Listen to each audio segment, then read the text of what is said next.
اللہم صلی علی سیدنا و مولانا محمد اللہ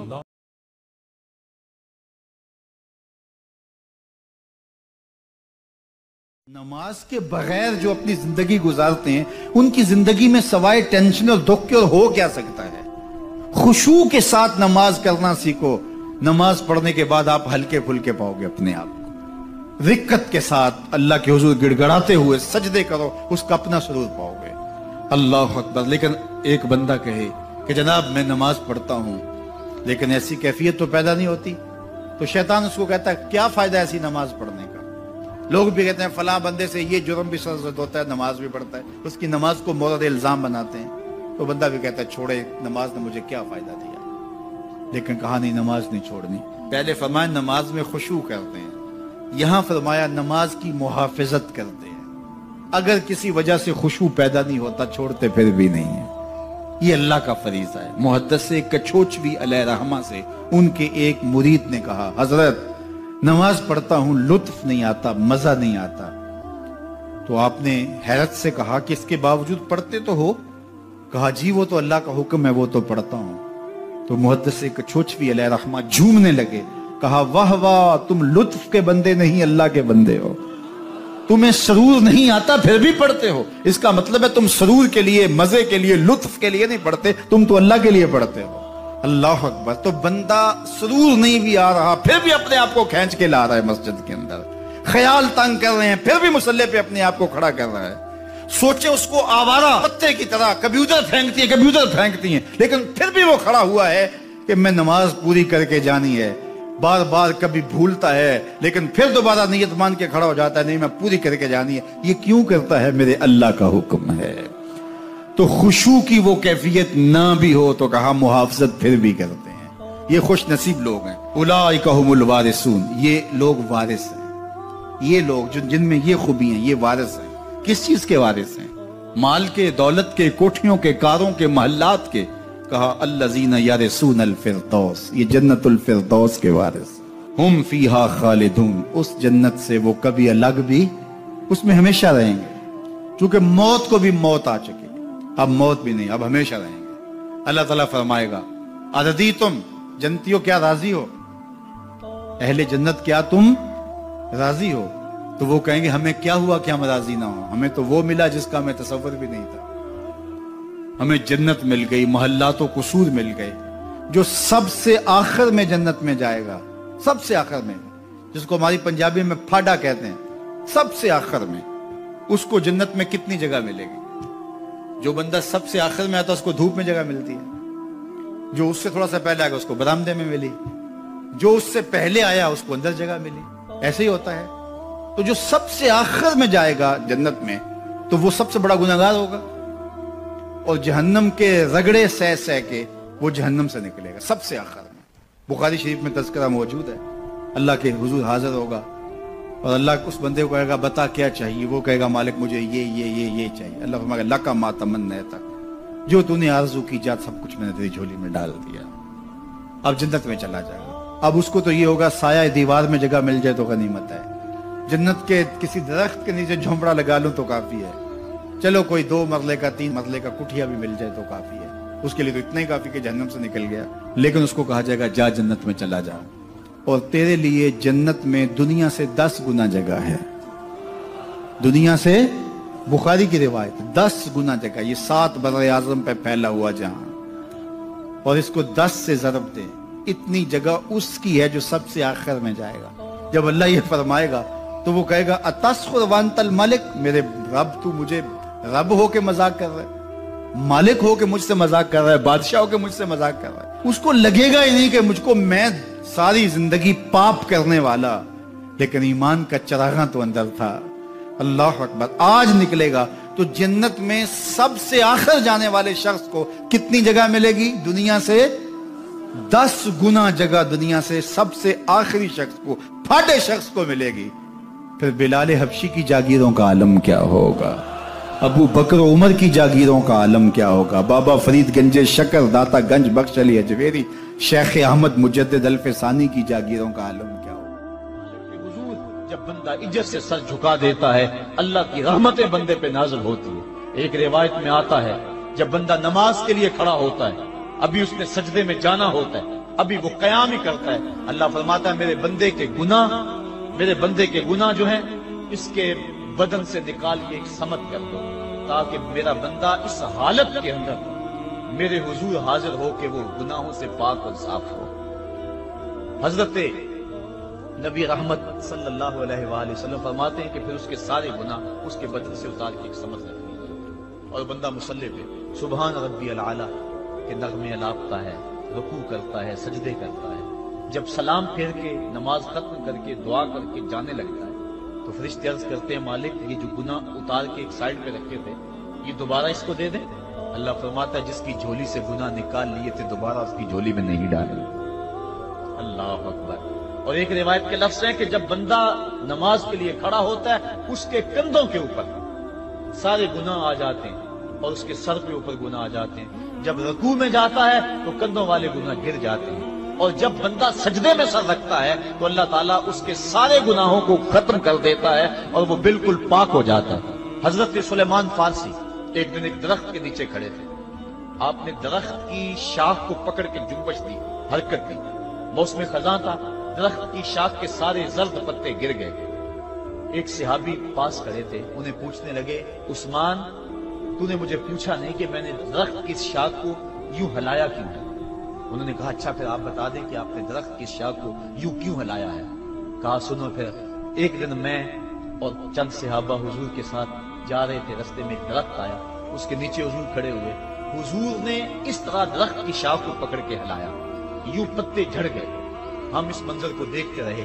حضور علیہ السلام نے فرمایا سلمان فارسی تو نے مجھے پوچھا نہیں کہ میں نے اس درخت کی شاخ کو یوں کیوں ہلایا ہے؟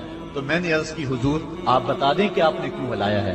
فرمایا سلمان جس طرح اس درخت کی شاخ کو ہلایا گیا اور سارے پتے جھڑ گئے، جب کوئی بندہ سجدے میں سر رکھتا ہے نماز پڑھتا ہے اس کے سارے گناہ دھل جاتے ہیں اور وہ پاک اور صاف ہو جاتا ہے۔ ایک دن فرمایا صحابہ اگر کوئی بندہ اس کے گھر کے سامنے سے نہر گزرتی اور وہ دن میں 5 مرتبہ اس نہر کے اندر غسل کرے تو بتاؤ اس کے بدن کے اوپر کوئی میل کچیل رہ جائے گا؟ عرض کی نہیں۔ فرمایا اس طرح جو 5 نمازیں پڑھتا ہے اس کے بدن کے اوپر گناہوں کا میل نہیں رہتا۔ فرمایا الصلاۃ معراج المومنین، نماز مومنوں کا معراج ہے۔ عماد الدین الصلاۃ، نماز دین کا ستون ہے۔ حبب الی من دنیاکم ثلاث، الطیب والنساء وجعلت قرۃ عینی فی الصلاۃ، مجھے تمہاری دنیا سے صرف 3 چیزیں پسند ہیں، خوشبو، منکوحہ بیویاں اور میری آنکھوں کی ٹھنڈک نماز میں رکھی ہے۔ اور حضور نے یہ بھی ارشاد فرمایا من ترک الصلاۃ متعمدا فقد کفر، جس نے جان بوجھ کے نماز چھوڑی گویا اس نے کفر ہی تو کیا، یعنی کافروں والا کام کیا۔ حضرت امام فخر الدین رازی نے تفسیر کبیر میں لکھا حافظوا علی الصلوات والصلاۃ الوسطی، اس آیت کریمہ کے تحت ایک عورت مدینے کی گلیوں میں چیخ رہی ہے اور کہنے لگی مجھے حضور کے در کا پتہ بتاؤ۔ حضور کی چوکھٹ کا پتہ بتلایا گیا، وہ حاضر ہوئی۔ آقا کریم صلی اللہ علیہ وسلم کی خدمت میں عرض کی حضور میرا خامد سفر پہ گیا ہوا تھا اور میں نے اس کی عدم موجودگی کے اندر زنا کر لیا، حمل ٹھہر گیا اور جو بچہ پیدا ہوا میں نے مارے شرم کے اس بچے کو سرکے کے مرتبان میں ڈال دیا اور پھر اسی سرکے سے میں لوگوں کو فروخت کرتی رہی۔ اب جب کہ میرا ضمیر جاگا ہے میں آپ کی خدمت میں حاضر ہوئی، مجھے بتایا جائے کہ میرے گناہ کا بھی کوئی کفارہ ہے۔ حضور نے ارشاد فرمایا جو تو نے زنا کیا ہے اس کی سزا رجم ہے کیونکہ تو شادی شدہ ہے، اور جو تو نے بچے کو قتل کیا ہے قتل کی سزا قتل ہے، اور جو تو نے سرکہ بیچا ہے فقد ارتکبت کبیرہ، تو نے کبیرہ گناہ کیا ہے، اس کی سزا تو قیامت کے دن پائے گی۔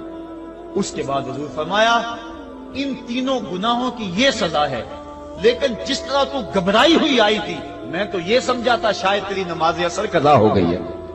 اب آپ اندازہ کریں کہ نماز کی اہمیت کیا ہے اور ہم اس بات میں کتنی سستی کرتے ہیں۔ کسی سے پوچھا جائے نا آؤ نماز پڑھنے چلے، وہ کہتے ہیں بس یار میرے کپڑے پلید ہیں، کپڑے میرے پاک نہیں۔ تیرے کپڑے کیسے پاک رہ سکتے ہیں؟ تو اللہ کے حضور جھکنا نہیں جانتا، تیرے کپڑے بھی پلیت ہے، تیرا دل بھی پلیت ہے، تو اس کے حضور جھک کے تو دیکھ، تن بھی ستھرا کر دے گا، تیری روح کو بھی پاکی دے دے گا، تیرے قلب کو بھی طہارت بخش دے گا۔ تو اس کے حضور آ جھک، اس کے حضور سجدوں سے اللہ کے حضور خراج پیش کر اپنی محبتوں کا۔ جب بندہ سجدے میں سر رکھتا ہے اللہ فرشتوں میں فخر کرتا ہے، میرے بندے کو دیکھو نا، بالآخر میرے حضور ہی جھکا ہے نا، کتنے گناہ کیے اس نے، کتنے جرم کیے اس نے، لیکن بالآخر میرے حضور آیا اور اپنے گناہوں کی معافی مانگتا ہے۔ فرشتوں گواہ ہو جاؤ، میں نے اپنے اس بندے کی مغفرت فرما دی۔ تو اللہ کے حضور نماز پڑھنے والا، بلکہ ایک روایت مسند امام احمد بن حنبل میں موجود ہے، حضور فرمایا جب بندہ نماز کے ارادے کے لیے اٹھتا ہے اور وضو کرنے کے لیے، جب پانی کا پہلا قطرہ چلو پہ لیتا ہے، جو ہی اس کے بدن سے وضو کا پانی چھوتا ہے اللہ اس کے گناہوں کو معاف فرما دیتا ہے۔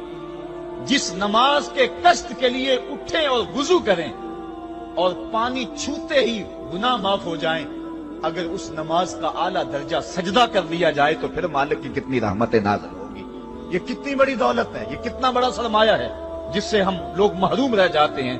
آؤ اللہ کی رحمتیں سجدے میں ڈھونڈے، سجدے میں پیشانی رکھ کے جب ہم اس کی رحمت کو مانگے تو وہ مالک ہمارے اوپر رحمتیں نازل کرے گا۔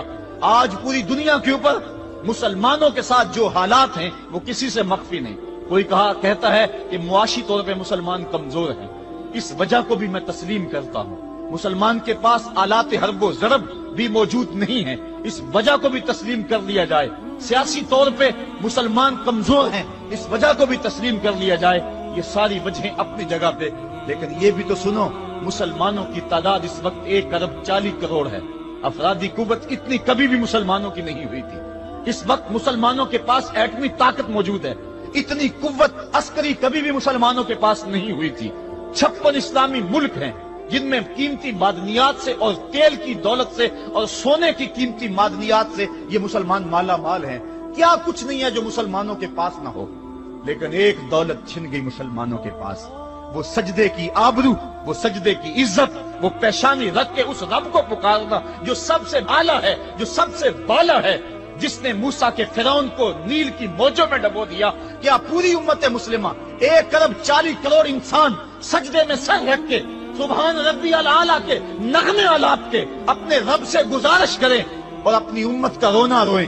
کشمیر میں لٹتی ہوئی جوانیاں اور کل قدس کے اندر بہتا ہوا خون، شبرغان سے لے کر کابل و قندھار تک اور موصل سے لے کر تقریب تک مسلمان کے اوپر جو ظلم و تشدد ہو رہے ہیں، اپنے رب کے حضور اس کا دکھڑا سنائیں اور اپنے مالک کو کہیں میرے مالک ہم لٹ گئے، ہم کٹ گئے، ہم پٹ گئے، اسلحے بھی موجود، افرادی قوت بھی موجود، سیاسی طاقتیں بھی موجود، لیکن اس کے باوجود مسلمان دبتا چلا جا رہا ہے۔ اسی کشتی کو ہے خوف تلاطم صد ہے منہ موڑ دیے تھے جس نے بڑھتے ہوئے طوفانوں کے، جو 300 ہو کر جرأت اور وہ طاقت اور وہ عظیمت کی داستانیں رقم کرتے ہیں کہ مالک تو بھی اس دن کو یوم فرقان کہہ کے پکارتا ہے۔ آج وہ امت بیچ منجدار کے اس امت کی کشتی ہچکولے کھا رہی ہے۔ ہماری فریاد، ہمارا استغاثہ تیرے سے ہے، میرے مالک ہمارا کھویا ہوا وقار بحال کر دے اور اس امت کو اس مرتبہ کمال تک پہنچا دے جس مرتبہ کمال تک یہ امت پہلے پہنچی تھی، اور ان کا کھویا ہوا وقار بحال کر دیا جائے۔ آج بھی ہم اگر سجدوں سے اپنے رب کو منا لیں اور وہ روٹھا ہوا رب آج بھی ہماری مدد کے لیے آ جائے تو پھر کوئی قوت، کوئی طاقت ہمیں نہیں لتاڑ سکتی۔ آئیے ہم سجدے سے اپنے مالک، اپنے خالق اور اپنے رازق کے حضور اپنی محبتوں اور اپنی الفتوں کا خراج پیش کریں۔